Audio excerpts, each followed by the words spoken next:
Hello everyone, welcome to my another video. অনেকদিন পর আপনাদের জন্য নতুন একটি ভিডিও নিয়ে আসলাম। সকাল সকাল দেখেন আমাদের র্যাবিটগুলোর জন্য কত সুন্দর কাঁচা ঘাস নিয়ে আসছি। ওরা কিন্তু কাঁচা ঘাস খেতে খুবই পছন্দ করে। দেখেন এগুলাকে যখন এই ঘাসটা দিব, দেখেন সবগুলা কিন্তু এখন কাছে চলে আসবে। এই যে সব থেকে ফার্স্ট কিন্তু আমাদের এই পুটন। আবার এই যে যে বাচ্চাটা দেখতেছেন, এটা কিন্তু একসময় ছোট্ট বাচ্চা ছিল। আপনারা যারা ভিডিও দেখেন জানেন এই বাচ্চাটা কিন্তু এখন অনেকটা বড় হয়ে গেছে। কোনটা যে বাচ্চা এটা এখন বোঝা যায় না। মাশাআল্লাহ, বাচ্চাটা অনেক বড় হয়েছে। এইদিকে যে ছোপ ছোপ আছে, এটা মানিক ভাইয়ের কাছ থেকে আনা হয়েছিল। মানিক ভাই এটা আমাকে অ্যাডপশনে দিয়েছিল। আলহামদুলিল্লাহ ভালো আছে সবগুলা র্যাবিটই।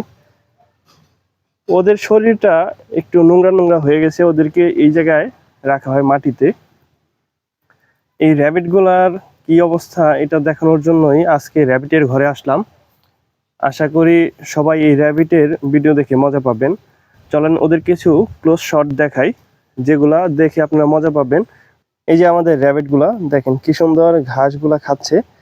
এই ঘাসগুলা কিন্তু গতকালকে কেটে আনা হয়েছে, যদিও টাটকা ঘাস, তারপরেও একটু নেতিয়ে পড়েছে। যাই হোক, তারপরেও খরগোশ এই ঘাসগুলা খুব পছন্দ করে। আপনারা জানেন খরগোশের খাদ্য তালিকার 70 ভাগই কিন্তু ঘাস। ওদেরকে 70 ভাগ যদি ঘাস দেওয়া যায় তাহলে অন্যান্য খাবারের প্রয়োজন অতটা পড়ে না। এছাড়া আপনারা ফলমূল দিতে পারেন। এরকম যদি ঘাস দেন আপনারা, তাহলে কিন্তু আপনাদের র্যাবিটগুলা সুস্থ থাকবে। আরেকটা ওইদিকে দৌড় পেরে চলে গেছে। এই যে এটার অবস্থা দেখেন। অনেক সময় দেখা যায় ওরা একজন আরেকজনের সাথে মারামারি করে। এর কারণটা কি আপনারা যদি কেউ জানেন আমাদের জানাবেন। এই যে আরেকটা বাইরে চলে যাচ্ছে। এই আহাদ, বাইরে চলে যাইতেছে একটা। এই যে ভয় পায় আবার ভিতরে ডাক দিছি, এখন আবার ভিতরে ঢুকে যাইতেছে।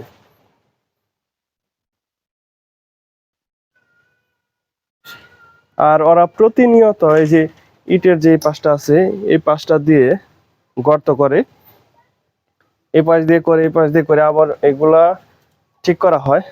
পুরা গর্ত করে শেষ করে দেয়। এই যে এই পাশে যদি খেয়াল করেন, একটা মাটির মটকি দেওয়া হয়েছে, এখানে ওরা ঢুকে বসে থাকে। এই দেখেন, এই যে পুটন কিন্তু অলরেডি কাছাকাছি চলে গেছিল, ও ঢুকতে চায় আবার ঢুকে নাই। যাই হোক, অনেকদিন পর আপনাদের সাথে র্যাবিটের ভিডিও শেয়ার করলাম।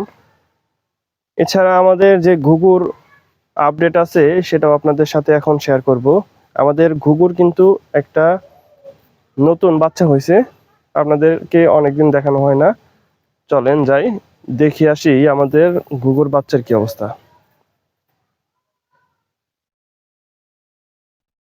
মাশাআল্লাহ, আমাদের এই যে অস্ট্রেলিয়ান ঘুঘুগুলা, এই যে দেখেন নিচে যেটা আছে এটা হচ্ছে আমাদের ঘুঘুর নতুন বাচ্চা। ও খাবার খাওয়ার জন্য দেখেন পাত্রের উপর চলে আসছে। আর এই পাশে আরো একটা পেয়ার। মাশাআল্লাহ, যে এই পাশে একটা আছে। একটা দুঃখের বিষয় হচ্ছে এই পাশে যে দুইটা বাচ্চা ছিল যেগুলো বড় হয়ে গেছিল, এই যে এখানে বাচ্চা সহ 3টা অস্ট্রেলিয়ান ঘুঘু আছে। ওদেরকে কিছুক্ষণ পরে আমরা পানি দিয়ে দেবো গোসল করার জন্য। ওদের পাত্র সবগুলা কিন্তু খালি আছে, খাবার দাবার ওইরকম নাই, সবগুলা চেঞ্জ করে দেওয়া হবে। সকালে উঠে ভিডিওটা করতেছি। ওদের খাবার খাওয়ার দৃশ্যটা যদি একটু কাছ থেকে দেখাই, দেখেন কত সুন্দর, ভালো লাগে দেখতে। আর ওই পাশে বাচ্চাটা আছে, বাচ্চাটা ভয় পেয়ে চলে গেছে। ও কিন্তু এখান থেকে খাবার খাচ্ছিল। বাচ্চাটার ফেদার পুরোপুরি চলে আসছে। এখন ফেদার গুলো আস্তে আস্তে শাইন করবে, সুন্দর লাগবে দেখতে।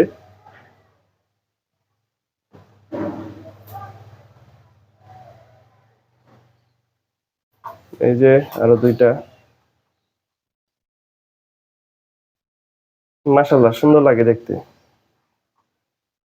সবাই আমার পোষা পাখির জন্য দোয়া করবেন যেন সবগুলা সুস্থ থাকে। আমার এখানে একটা সমস্যা হচ্ছে, কিছুদিন পর পরই একটু সমস্যা দেখা যায় নতুন বাচ্চা হলে, দুইটা হলে একটা মারা যায়, এরকম অবস্থা দেখা দেয়। এটা হয়তো আমার যত্নের জন্যই এমনটা হয়। সবাই দোয়া করবেন যেন বাচ্চাগুলো ঠিকঠাক থাকে, আমি যেন সবগুলোর যত্ন করতে পারি। আজকের ভিডিওটি এখানে শেষ করছি। সবাই ভালো থাকবেন, সুস্থ থাকবেন। আসসালামু আলাইকুম।